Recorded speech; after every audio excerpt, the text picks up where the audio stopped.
Halo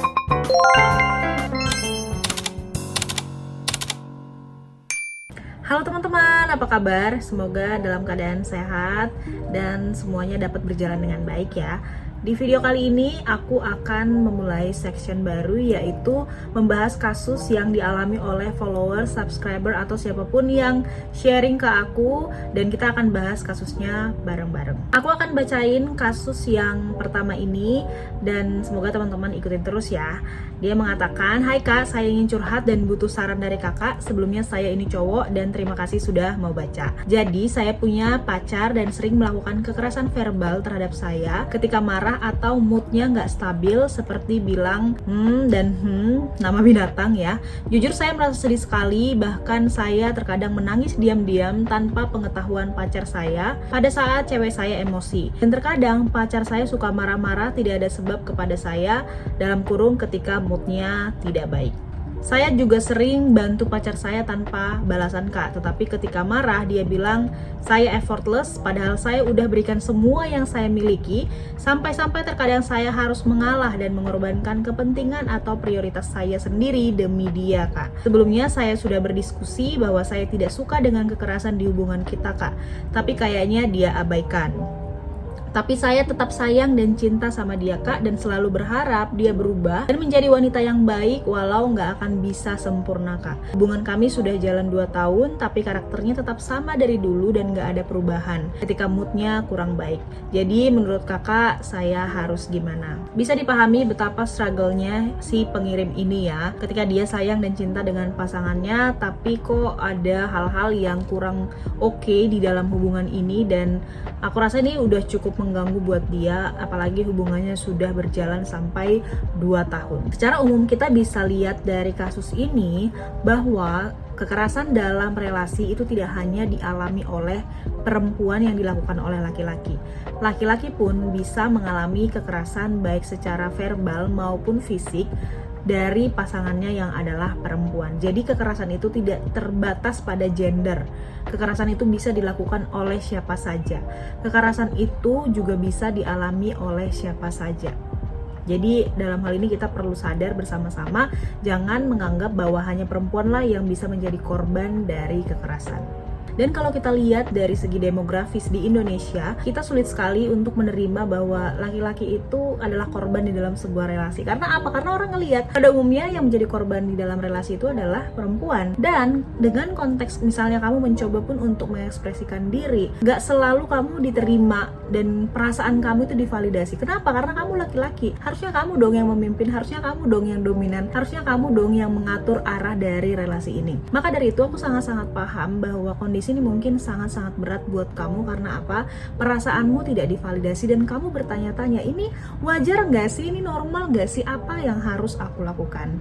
Semoga pembahasan ini nanti dapat membantu kamu ya untuk memahami apa yang sebenarnya terjadi dan apa yang bisa kamu lakukan, dan membantu juga buat pria-pria di luar sana yang mungkin mengalami hal yang sama, di mana kamu struggle dalam relasi tapi sulit untuk mendapatkan dukungan dan sulit juga untuk mendapatkan validasi bahwa kamu butuh ditolong dalam situasi ini. Jadi, apa yang bisa dilakukan ketika kalian juga mungkin mengalami kasus yang sama seperti Mas yang mengirimkan curhatan ini, mengalami kekerasan verbal yang dilakukan oleh pacar kalian? Yang pertama adalah kenali tanda-tanda kekerasan yang kalian alami dari pacar kalian. Kalau dalam konteks Mas ini, sebenarnya dia udah tahu dan sadar kalau dia adalah korban kekerasan. Karena apa? Sudah sadar bahwa pacarnya sering berkata-kata kasar dan marah-marah tidak jelas. Yang kedua, mengucapkan kata-kata kasar, bahkan nama-nama binatang gitu ya. Yang ketiga, sering banget mengatakan kalau dia effortless, padahal kenyataannya dia bahkan mengorbankan dirinya sendiri di atas kepentingan pacarnya. Dia sudah memprioritaskan pacarnya lebih daripada dirinya, tapi masih dianggap kurang effort dan dia sampaikan gitu. Itu adalah manipulatif. Kenapa perlu sekali untuk mencari tahu apa saja tanda-tanda atau bentuk-bentuk kekerasan yang dialami, supaya teman-teman sadar bahwa kalian itu korban, kalian itu menderita dengan kondisi ini. Kalian itu perlu mencari dukungan mungkin kalau misalnya memang nggak bisa mengatasinya sendiri. Jadi kenali tanda-tandanya dulu ya. Yang kedua yang bisa kamu lakukan kalau mengalami masalah seperti ini adalah perkuat rasa percaya diri. Sadari bahwa kamu berharga. Dengan menyadari bahwa diri kita berharga, kita mulai akan mengerti bagaimana sih selayaknya saya diperlakukan sebagai seorang manusia? Bagaimana sih dalam relasi berpacaran itu saya selayaknya diperlakukan oleh pasangan saya? Normalnya ketika saya melakukan sesuatu usaha, pacar saya itu menghargai dong. Dan harusnya pacar saya itu tidak mengatakan hal-hal yang kasar terhadap saya. Nah, ketika kita punya harga diri yang rendah, kita jadi mempertanyakan diri justru ketika orang melakukan hal yang tidak baik kepada diri kita. Bukannya mempertanyakan dia, kita justru sering sekali mempertanyakan diri sendiri.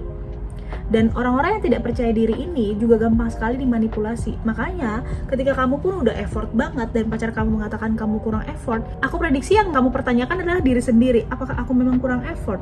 Apakah aku kurang usaha? Sehingga apa yang salah rasanya diri sendiri lagi gitu. Jadi coba deh cari tahu value diri kamu dan mungkin cari hobi baru dan bahkan juga rayakan pencapaian-pencapaian kecil kamu. Kalau memang ada hal-hal di masa lalu yang membawa kamu kepada titik dimana kamu nggak percaya diri, coba dibereskan gitu ya. Kalau misalnya kamu ngerasa nggak bisa beresin ini sendiri, nggak bisa memperkuat kepercayaan diri ini sendiri, mungkin kamu perlu maju ke step yang ketiga. Step yang ketiga, kalau misalnya kamu tadi ya nggak mampu untuk mencapai kepercayaan diri yang lebih tinggi dan kamu selalu ragu dengan diri sendiri sehingga mudah dimanipulasi, mungkin kamu perlu membicarakan ini dengan orang terpercaya, orang-orang terdekat kamu, mungkin teman, keluarga, atau bahkan juga profesional yang memang bisa mampu memberikan dukungan dan perspektif yang berbeda terhadap diri kamu. Banyak sekali laki-laki yang ku yakin menutupi kasus-kasus seperti ini karena apa? Lagi-lagi kembali ke konteks di Indonesia, ini kurang divalidasi gitu, seolah-olah ya hanya perempuan yang mengalami kekerasan seperti ini. Padahal banyak sekali laki-laki juga yang mungkin diam-diam tersiksa di dalam pernikahannya atau dalam relasi berpacarannya. Karena apa? Karena mendapatkan perlakuan yang tidak menyenangkan dan kekerasan dari pasangan. Yang selanjutnya adalah kalian bisa mengatur batasan dalam berpacaran, yang sebenarnya sudah dicoba dilakukan oleh Mas ini ya, mencoba untuk mengkomunikasikan betapa dia tidak nyaman ketika pasangannya mengatakan hal-hal yang demikian, tapi pacarnya ternyata tidak mengalami perubahan. Nah, selain mengkomunikasikan, teman-teman perlu membuat batasan yang jelas, aturan seperti apa yang kalian inginkan dalam hubungan kalian. Komunikasikan secara terbuka. Nyatakan apa konsekuensinya kalau misalnya dilanggar. Contohnya, oke, kamu adalah seseorang dengan pasangan yang memang seharinya itu tuh gampang banget mengatakan kata-kata yang kasar dan dia hidup di lingkungan seperti itu.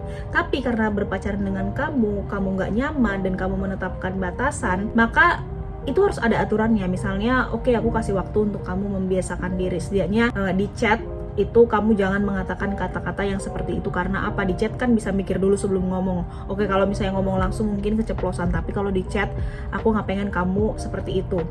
Nah, kalau misalnya dilanggar sekali diingatkan, dilanggar 2 kali diingatkan, tapi kalau udah ketiga kali, keempat, dan bahkan juga seterusnya seperti itu, apa konsekuensinya?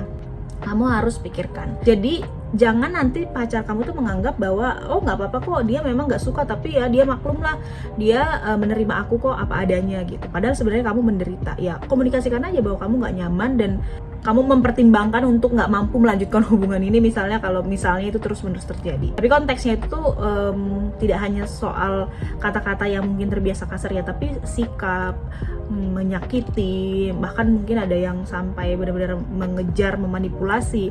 Itu kamu harus ada batasan yang jelas di sana. Berhenti berpikir bahwa seseorang akan berubah hanya karena kamu lama berrelasi dengan dia. Berhenti berekspektasi bahwa seseorang akan berubah demi kamu. Baik laki-laki maupun perempuan sering banget berpikir seperti ini, bahwa pacarnya akan berubah seiring dengan waktu. Kalau dia makin cinta sama aku, dia juga akan memperbaiki diri. Padahal kenyataannya itu sulit terjadi. Karena apa? Seseorang hanya akan berubah kalau dia memang mau berubah.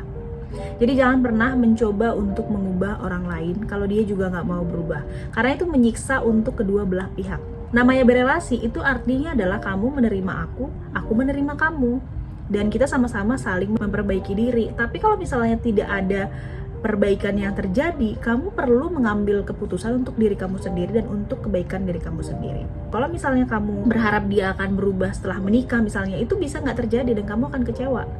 Jadi sebelum pernikahan terjadi, buka mata lebar-lebar dan tetapkan batasan yang clear untuk kamu dan kriteria juga untuk kamu. Lain hal kalau kamu siap menghadapi pasangan yang seperti ini seumur hidup, yang bisa jadi kan, bisa jadi dia memang gak akan pernah berubah. Nah, kamu siap gak untuk menghadapi dia yang seperti ini? Jadi benar-benar kamu harus jelas dalam hal ini ya. Kalau kamu bertanya, Kak, aku harus gimana? Nah, semoga penjelasan aku sebelumnya itu membantu kamu untuk berani mengambil keputusan ya. Karena keputusan itu harus datang dari diri kamu sendiri. Oke, kamu memang cinta sama pasangan kamu, tapi kamu ready nggak untuk berrelasi sama dia seumur hidup kamu? Kamu siap nggak menghadapi orang yang seperti ini yang belum tentu berubah? Hargai dirimu, cintai dirimu lebih lagi, dan beranilah ambil keputusan terbaik untuk dirimu sendiri. Masa depanmu masih panjang dan kamu memiliki banyak sekali kesempatan yang mungkin terbengkalai dan susah untuk kamu gapai karena kamu terjerat dalam relasi yang toksik, relasi yang justru membuat kamu tidak membangun diri sendiri ya. Sebelum memulai untuk berelasi, fokuslah kepada pengembangan diri sendiri dulu, fokuslah pada keyakinan diri dulu, supaya kamu tahu keberhargaan dirimu dan kamu bisa memilih pasangan yang terbaik. Semoga video ini membantu, dan kalau teman-teman ada curhatan-curhatan yang lain silahkan di komen, nanti kita bisa bahas kasusnya. Tapi aku juga tidak mengharapkan teman-teman jadi tidak mau konseling atau tidak mau ke psikolog hanya karena merasa sudah didengarkan curhatnya. Kalau misalnya kondisi ini memang sangat-sangat mengganggu, tolong kalian ke ahli supaya mendapatkan pertolongan. Demikian video kali ini, semoga teman-teman terbantu. Sampai ketemu di video-video berikutnya, dan jangan lupa subscribe, like, comment, share ke seluruh sosial media teman-teman supaya hal ini menjadi kesadaran bagi banyak orang. Sampai ketemu lagi, bye-bye.